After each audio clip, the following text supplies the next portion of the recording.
Hello lovely people and welcome to a classic Jessica in bed video. Shan't lie, this is day 12 of my current migraine. This video may follow a non-linear process because if you don't know what a migraine is, what a life you've lived. Congratulations. I pray that you continue to live in this blessed way. A migraine for me is both like being on fire and yet having someone drilling into my skull with an ice pick. Both of these things are somehow true. And at the same time, all of my thoughts have been put into a blender and just boom. I'm sure I have a video about migraines. I don't remember, but I'm sure I do. It's in the card here, and I'll put in a link in the description as well. Why do I have a migraine for 12 days? Great question. Because I have a wonky jaw due to having a connective tissue disorder. Cool, disabilities. And I got Botox in my jaw, in this big muscle here, to stop it working so that this other side of my face would start working, and my face is basically reconfiguring itself, and that is painful and is making my neck also painful and my shoulders also painful. Fun fact, I also have a scoliosis that means my neck goes the wrong way. Yeah, it's just all it's all going wrong up in here. That's not even the point of this video. No, today we're going to be talking about parenting with a chronic illness / disability. Yeah, how do we do it? What's it like? What's my experience? I am the mother of when this video comes out, a 10-month-old. How did that happen? He was just a baby 2 days ago. I mean, he is a baby. He's just his own little person. Oh God, I love him so much. This is random. And where are we? This is not what this was about. Hang on. I asked the question on my Instagram at Jessica Out of the Closet in an attempt to help me with some semblance of structure in this video. And I'm going to be answering some of your questions, my thoughts, my experiences, any tips, and just being kind of truthful, open, honest. I've lived with illness my whole life, so going into parenting, it was something that we knew we were going to be dealing with. I didn't give birth to our son, my wife did, so that wasn't something that we had to contend with. We didn't have to think, oh gosh, pregnancy, but we did have to think about having a small child. Often think of taking care of my body as having a baby that I had to look after. I remember going to university and being like, everyone else is at university having fun, and I feel like I've come to university with a baby that I have to look after. That's my body. So one of the first questions that we got is, did you and Claudia have a plan beforehand on how to deal with bad sick days, or is it more on the fly? There were things going into having a child that we obviously sat down and thought about and were very clear on, and that included things like, for instance, sleep. I take medication at night that knocks me out. And a number of times I would wake up when Claudia and Rupert woke up at 3 a.m. and be like, I'll do it. I'll change him. I'll change him. And oh God, wait, I shouldn't move like that. Anyway, wait, take a drink. And I'd be like, I'll change him. And then I'd stand up and then I'd just kind of collapse down like some jelly. So we worked out that it was more helpful if I stayed up later before going to sleep and did the night time while she got in some good hours of sleep, and I looked after him until like half midnight, and then I went to sleep, but I woke up and then she had some good hours of sleep and I took him downstairs. So that way we each had the same number of block hours of sleep. We were just breaking it up differently. So there are always little workarounds and things like that you have to be aware of, and it definitely wasn't something that we entered into lightly. When we started seriously talking about trying for a baby, I had a bit of a crisis about, oh my God, can I actually do this? And I freaked out about it, and Claudia completely didn't. I was like, how are you totally okay with this? Why are you not freaked out? And she was just like, oh, I did that already before we got married. I was like, what? She's like, yeah, no. Before we got married, I obviously was like, well, if I marry her, I'm gonna have children with her, so can she cope? Yeah, she can. And then she finished my freak out by being like, yeah, don't worry about it. But I have a very changeable condition in that the thing that is wrong with me changes. So it might be that I have low energy, or it might be a day when I'm less able to be self-sufficient, because what's wrong with me might be more of an injury where I am physically incapable of moving myself from place to place, in which case she needs to be much more hands-on, and then she might require some more help with Rupert, or alternatively, might require some more help with me. So I have a lovely assistant called Paige, who's camera shy, or at least is for the moment. My old assistant Clara was very camera shy to start with, and now she has her own Instagram with her wife. So see how these things end up. So Paige works from our house 5 days a week for 6 hours each day, and she is amazing. Helps me run my life in a multitude of ways. My goodness. And if I'm low energy that day, she's able to like respond to my emails. Brilliant. She gets stuff done. If it's a case of, oh no, Claudia needs to be more hands-on and really helping me with stuff, but we don't have food, we can be like, Paige, could you run and get us some food? Thank you very much. There are too many questions for me to be taking this long answering them. How do you deal with judgments from other people about being a disabled/ill parent? Well, I was gonna say I don't care. That was my first response, and then I was like, oh wait, Jessica, I think you do care. But now I'm actually interrogating that response. No, I don't. Wait, no. That's interesting. Like, I don't think that Rupert is lacking anything because he has a disabled mother, in the same way that I don't think he's lacking anything because he has two mothers. If someone's going to be disapproving of either of those things, I don't, I really thought I would care. I thought that it would matter more to me, and it did. It definitely did. While Claudia was pregnant, when we first had him, I felt like I had a lot to prove. Really still hate when people that I know do this thing where they're like, so lovely that you have this, you know, because it's you. Yes, I think I've found that the fear was greater than the actual experience. I feel a bit sick now. Excellent. I'm afraid I won't be able to rest 100% or parent 100%. How do you balance either? Well, firstly, a happy parent means a happy child. One thing that is really vital to looking after a baby is actually being able to do that, to have the energy to be there to do it. And it does take a lot of energy, which means if you are the type of person who requires rest in order to build back your energy stores, that you need to let yourself rest. And I'm not a great rester, believe me. I need to get told by my wife, like, it's okay to rest. She's a terrible rester as well. Gotta say that. It's always going to be difficult to find a balance between parenting and resting. Building resting into your parenting is something that I have found quite useful. As a Montessori family, we have, I know, how long did it take in the video to get to Montessori? We have a lot of things in our house that are at child level because it means that he is more able to be independent, he can access his own thing. And what that means is that I spend time getting down to his level. So I'm on the floor a lot of the time. I spend a lot of my time lying on the floor with him. Very good for my resting. Do a lot of time lying on my back, really stretches out my spine, and he just tends to play around me. Which then leads us on to our next question. How do you build family time that is inclusive of your current capabilities?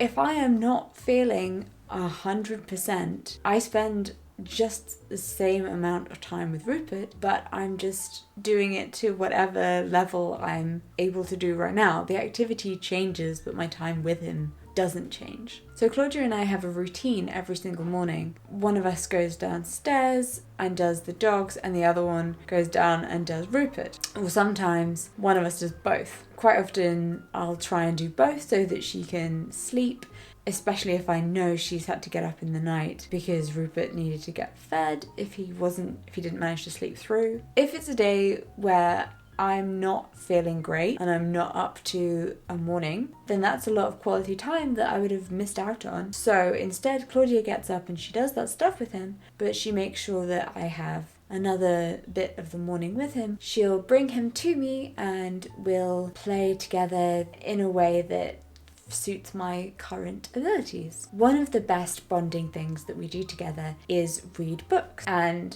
quite a few questions were like, when you have terrible migraines, how do you cope with a baby? Babies are so loud. Fortunately, we sign, which is pretty handy. I exclusively sign with Rupert if Claudia isn't there, which means that we don't use our voices. So he doesn't use his voice with me if Claudia isn't there. So sometimes like, can you go away please? So he'll stop talking. Because even without my hearing aids, I still get like a bit of, what is this? This is the representation of noise that I hear. I don't hear distinguishable noise that makes words, babble, but there we go. So book reading is a really great bonding activity, and I sign them all to him. He loves to get involved, he turns the pages, he lifts the flaps, he signs words back to me. One of his favourite words is rain, so he will sign that back whenever he sees it. If we're more out and about, if I'm feeling up to it, but not quite enough up to it, we can always take my electric wheelchair, pop him on my lap, and he gets a ride around the park or shopping centre. But yeah, one of the questions was, how do you deal with having your partner taking care of your child? Do you feel guilt? I would say that I feel guilt, Claudia, but not in a way that is related to my being disabled parent. I'd say it's more that I'm the working parent and she's the parent staying at home. Newsflash, Claudia's not going to be a dentist anymore because childcare is ridiculously expensive and it makes no sense just to work to pay for childcare. So instead she's going to work for me.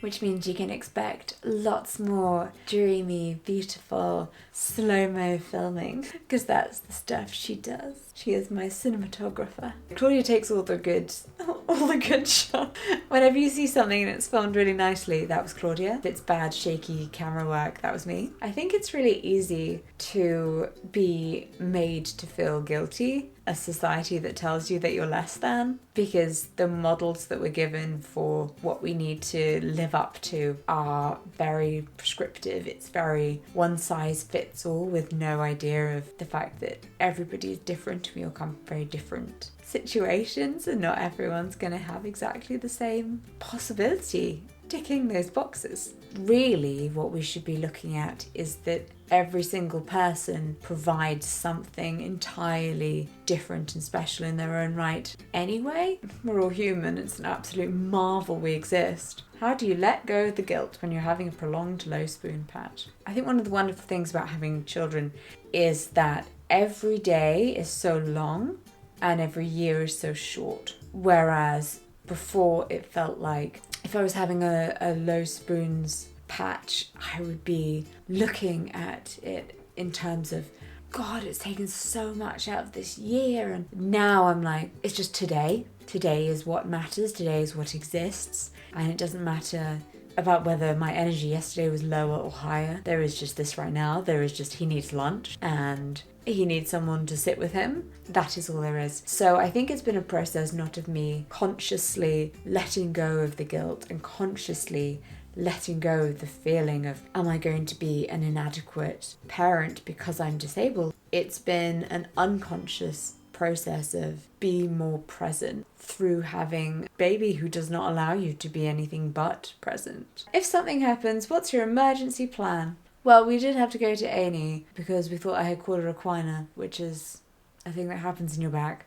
Spinal cord gets caught or something. Anyway, it could potentially paralyse you.